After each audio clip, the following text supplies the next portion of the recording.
Um, what major applications do you see Cardano and or Midnight becoming the backbone of by 2025 and 2030, relatively, respectively? Well, the service layer is really where the big stuff lives. So I want computational privacy for everybody in the cryptocurrency industry. So we can start getting rid of this off-chain privacy, which translates to centralization and control and spying. But going beyond that, I also want decentralized large language models, because it scares the hell out of me that I don't have a historically accurate Pope. And I know where this is going. And K through 12 is going to basically, all the kids are going to get educated with these things. And they're going to have one very narrow view of reality, which is not accurate. It's just basically decided for them. So I think it's a moral imperative that we have uncensored, unaligned AI in a centralized way that is accessible as a public good for everybody, so that a ministry of truth doesn't decide that. You need a cryptocurrency for this. Well, that's why the service layer exists. That's why partner chains exist. So Midnight shows the way, but very shortly thereafter, you can have a decentralized LLM. Decentralized social media is another thing. I love Elon Musk, but I'm sorry, you don't trade one dictatorship for another dictatorship. And even if you politically agree with the guy, or you think his heart's in the right place, we learn, like when they take the ring to Mordor, Frodo even has a hard time throwing it into the lava. So the bigger and more prominent it gets, the problem is there's always going to be these exceptions to the rule that start violating the principles of free speech and free expression. You can't trust people for this. So you have to have protocols preserve this. So we need decentralized social media. That's why the service layer exists, because it's just for Cardano people. No, I want to broadcast everybody in the entire cryptocurrency and legacy world. So the service layer allows you to do that type of stuff. So decentralized social media, decentralized telecommunications like World Mobile, decentralized AI, decentralized privacy, these types of things are requirements. We built partner chains for that. That's a big focus of my company, is to partner with people or incubate through the venture studio that we have those ideas and get them into the commons and get them in the hands of hundreds of millions of people. Now, in the core of Cardano, I say there's three big areas that we need to get where they need to go, in addition to the governance stuff that's happening right now. Governance, super fucking hard, never ends. When are you happy with your government? No one's ever happy with their government. Even the Swiss hate their government. It's a pretty good one. Okay, so governance is always going on. But the three big areas that we have to sort out, one is scalability. We've achieved a lot. We have an amazing system, but now we have to fully realize that system. And there's great protocols like Ouroboros Lewis and Ouroboros Praus, Hydra, these types of things. Introduction of zero knowledge into the workflow gives us rollups that basically make us best in class. And we get better throughput no matter how you measure it across the industry. So that's one big pillar. Another big pillar is the economics of transactions. So when you drive on the highway, sometimes there's toll roads, and then other times there's like carpool lanes and these things. So right now, everything's all tolls in Florida. All tolls. And that's how they pay for shit, right? That's no state taxes. You got to figure out, different ways to make money. So you notice, okay, well, this is a common resource, so we have to have more intelligent ways of pricing things. So there's papers we wrote like tiered pricing and Babel fees and other stuff. We really need to clean all that up, because the current transaction model is not fit for mass scale.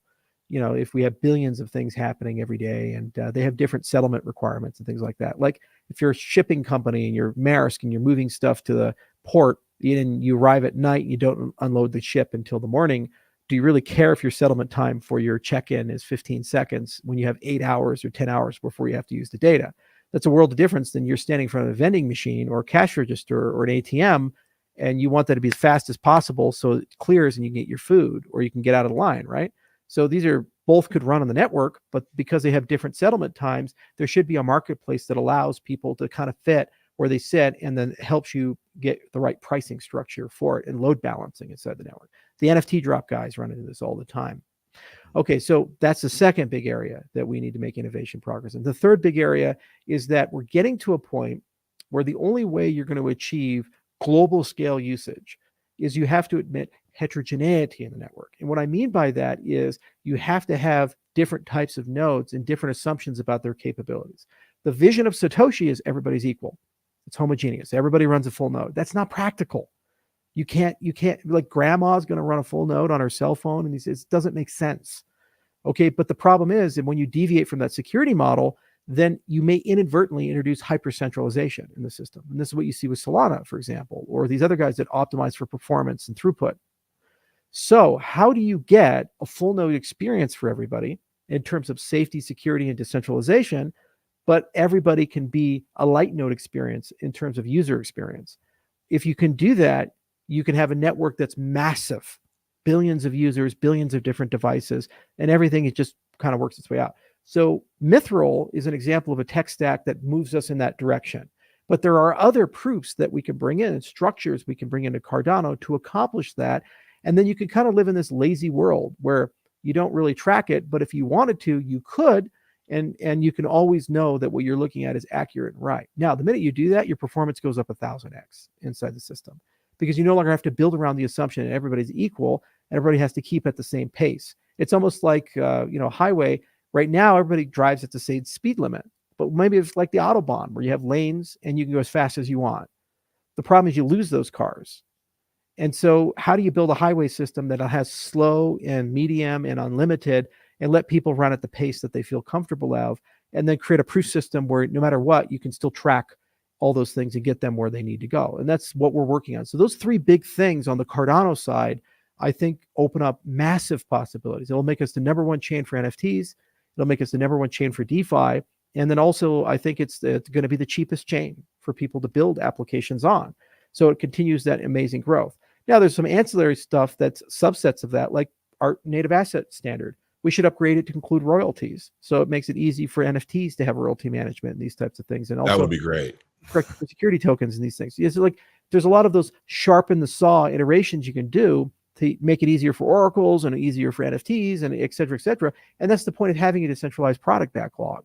Because what that does is it allows these special interest groups to come in and say, I'm getting tired of doing all this complicated work. I don't want to code that. I want the protocol to support that. And if that's 25% of your economic activity on the chain, you're going to do it. That's like programmers. They say, I do the same thing again. Give me some syntactic sugar to clean this up because everybody's doing it. Okay, put it in the language. So that's what we're focused on. Huge task of work. Hundreds of developers, lots of scientists, tons of protocol, tons of R&D, lots of commercial work, and these things. And that's just in our orbit. And then there's all these other projects and things like the Cardano Foundation is really focusing on enterprise and regulators and these things and trying to talk with them, exchanges, and they have a whole roadmap for their stuff over there. And then obviously other entities in our ecosystem are doing their things. And the thing we need to focus on is a coordinating function, is get them all talking to each other, because we don't want replication of effort. We don't want the same thing to be done 25 times.